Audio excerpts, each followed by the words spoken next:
Hey YouTube, it's Fred here. Welcome to the Oklahoma Off-Grid Homestead Site Build Series. Today we put up a paddock here, or begun to.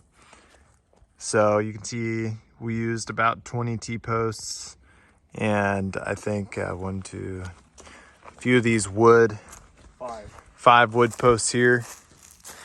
Here is the land owner, my brother. YOLO.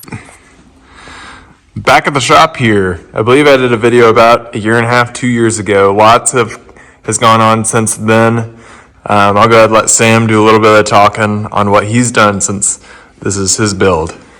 Yeah, piece by piece, we've been building this little framed out room area. It's approximately 15 by 10. This little area is going to be a bathroom. This is going to be a kind of little living / sleeping area, and then this is going to be an entrance hallway. It's barely anything, but we'll put a built-in here in that corner. So the next intention is to do all the rough-in wiring. We actually have a spot for the fan. We intend to have a bathroom fan and vent in here with lights. We've got a power, all of our electricity will go through this box over here, so I need to add a couple breakers.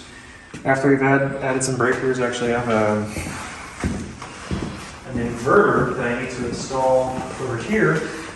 I have the generator, solar panels, and battery that are going to be coming out here as well.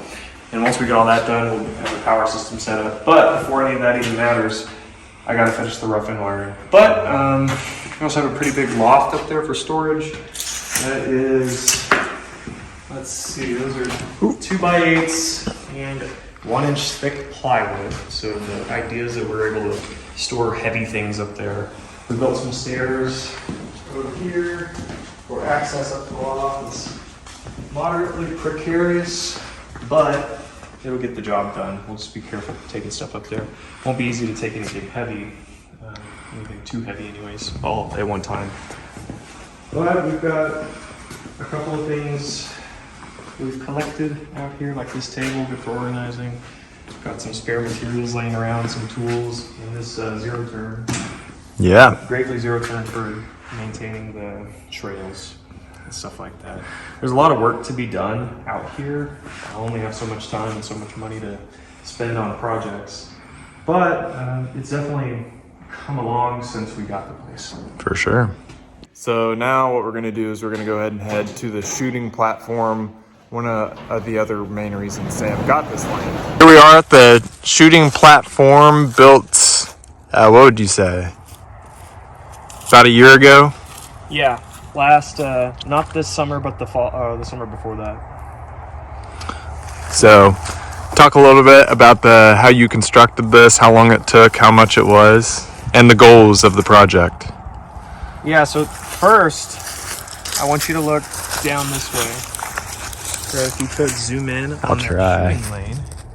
It's kind of difficult to see, but from this platform, you have a nice downward shooting angle towards another rise in the land down there that gives you kind of a natural backstop to any shooting. I like to shoot a lot of 22. It's really easy to shoot out here and it's not too risky. And that's a 200-yard lane, so 200 yards for 22 is a decent distance to actually shoot and have fun and not have to worry too much about where your bullets are going. You do have to worry, but not quite as much as if you're shooting something else. So the main goal of this platform was to give us something to shoot off of that got us off the ground and gave us a little bit of elevation so that we could shoot at a downward angle to be more safe. So the intention is to continue building from this platform, so put a little roof over it and build some shooting stands on it, but before anything we did need a platform. So first we started by mapping out what we wanted to do. I actually had a friend help me. He kind of over-engineered a lot of stuff, so we've got 9, I think they're 6x6 beams going into the ground. So each one of these goes into the ground an extra, I think 2 feet from where you can see there. It's washed out a little bit. We had a couple really big floods. The dirt actually used to be a little higher around each one of these. But We got the water from the creek to pour the concrete. That was a huge hassle. I don't know, in the future, I just wouldn't do it again. I hate working with concrete. But we did, and we got it situated from there. Once we had the beams up, we built the sub-platform, and then we built the actual platform on top of that. We built some stairs in the back. It took a couple weeks of concerted effort, and the whole project, I want to say it cost around $2,000, all said and done to finish. It might have been a little more, a little less, but lumber was really expensive at the time. So in the current market, it's hard to say exactly what it would cost, but I would estimate at least $1,500 to do it all over again. As for the shooting lane, that was just me and some buddies with some clippers and chainsaws clearing that thing out, and then collecting logs to build a berm in the back, and then wheelbarrows of dirt to pour on top of the logs, and setting up steel targets.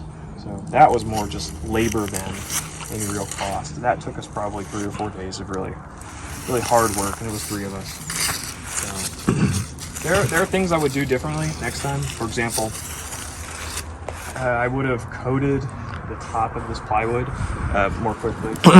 Yeah, you still can do that though. Yep, you still have an opportunity. It's definitely solid enough to walk on and Yeah. do, like, you know, jump around or whatever. But it's drying up, and some of the edges are bowing a little bit. Yeah, we were just talking that the wood has dried out, and it seems like if he put a coating of something, that might help the water disperse and not soak into this and rot it out. Right. We did drill a bunch of little holes into the plywood to let water fall through and never pool.